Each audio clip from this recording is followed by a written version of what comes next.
Hi, sweetheart. It's Amber. Today is Wednesday. Our topic today is about polyamory and open relationships and kind of all things of that nature. So I feel like I have to start with I am definitely an adherent to, and I definitely have mentioned him a few times throughout doing videos. I'm an adherent to the school of Dan Savage, as I call it. Um, so I think, Dan does a podcast every week, Savage Lovecast, and I will say before listening to his podcast, I probably would have had a very different way of talking about polyamory and open relationships.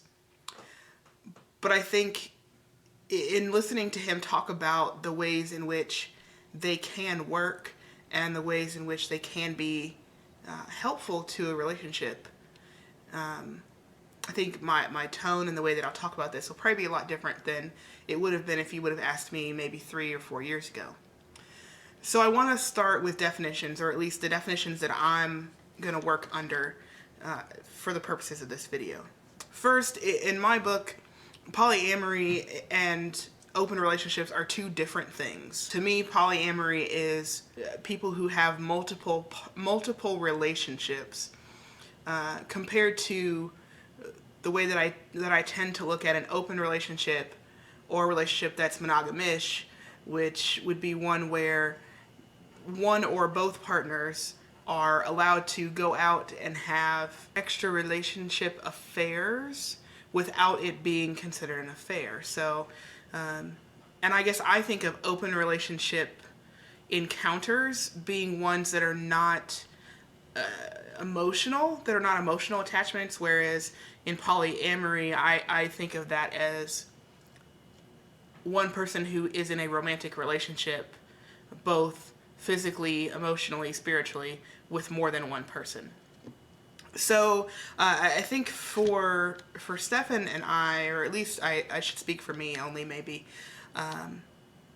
I I struggle with polyamory because I think maybe because I'm selfish. I don't want to share him, and I also don't know that I feel like I could equally share my love in a romantic way with more than one person. I don't think that I could do the polyamory thing with me being the person who has more than one relationship, because I don't think I could. I don't think I would be able to carry on two relationships and not neglect one of those people. Because I certainly carry on multiple friendships, but each friendship does have its own level of commitment and depth of sharing. There's some people who hear more, or are privy to more detail about things in my life than other friends are.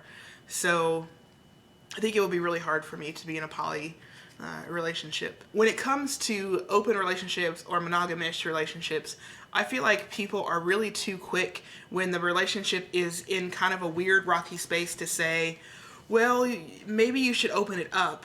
And I'm firmly of the belief that if your relationship is not strong, to open that relationship up and say, sure, go on dates with other people, hook up with other people if you wish, is a recipe for that relationship not lasting. I think the reason why many people that I know have such a negative opinion of open relationships is the ones that we know about are the ones that have failed, because folks have gotten divorced, and then in the divorce they've said, well, the reason, part of what precipitated the end of the relationship was the relationship was open and I found someone else I fell in love with.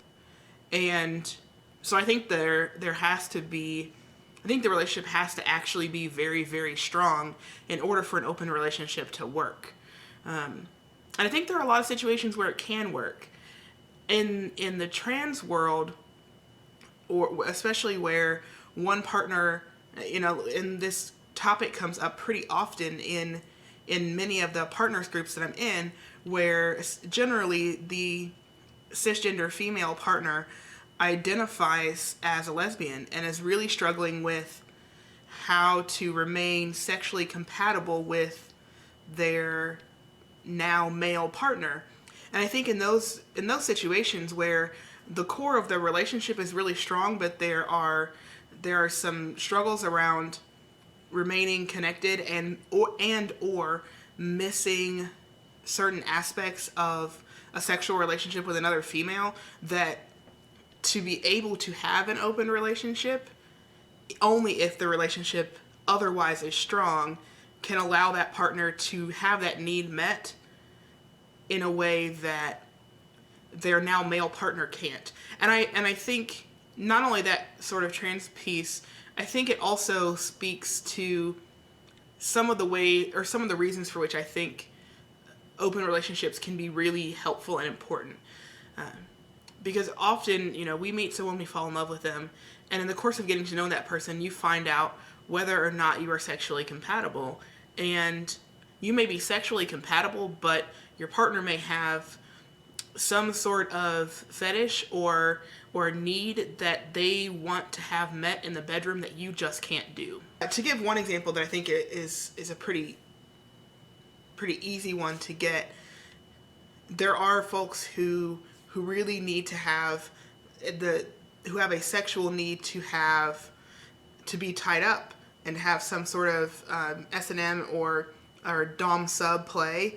And depending on the history of your partner, if your partner has some sort of history where they've had either a bad experience with that or some bad experience in their childhood, they may just not be able to do that. Because there are people who derive a lot of pleasure from being tied up, and for some partners, they are just incapable of doing that. And so to be able in that relationship to open it up and allow the partner who has that need to have it met somewhere can help the core relationship to be able to survive. So I think there are definitely situations where it is warranted, but I think to come at it from this is how we're going to save our relationship, I am of the opinion that is probably never going to work. Because if the core of the relationship is already on the rocks, to then go out and seek the companionship and connection with other people is not going to help the core of the relationship to get any stronger. The open piece of a relationship also can speak to relationships that are companionate. And I think in the US we don't necessarily talk a whole lot about that, but there are definitely couples who are not sexually active with each other and have a companionate relationship, have a healthy companionate relationship, but their relationship is open from the around sexual things, so that one or both partners are able to get that fulfillment in a way that they can't within the core of their relationship. But those folks still rely on each other for emotional support, for financial support, for raising children, anything of that nature. The only other thing that I'll say about poly and about both of these things is if poly or open are the route that the couple decides to go, that folks have a lot of conversation and they set some ground rules and they give some meat to it instead of just saying we're going to open it and good luck, because I don't think that those things will pan out, because we all go into any new agreement with someone with expectations. So to not lay those expectations out, I think just sets things up for failure. So I hope everyone has a great week. Next week we are talking about, I believe, how to change your gender marker in your state. And I think the week after that we're talking about how to change your name, or it might be the other way around. Anyway, the next 2 weeks we're talking about name and gender marker changes and all that sort of stuff in your state, in our individual states, and how that works. So see everybody next week.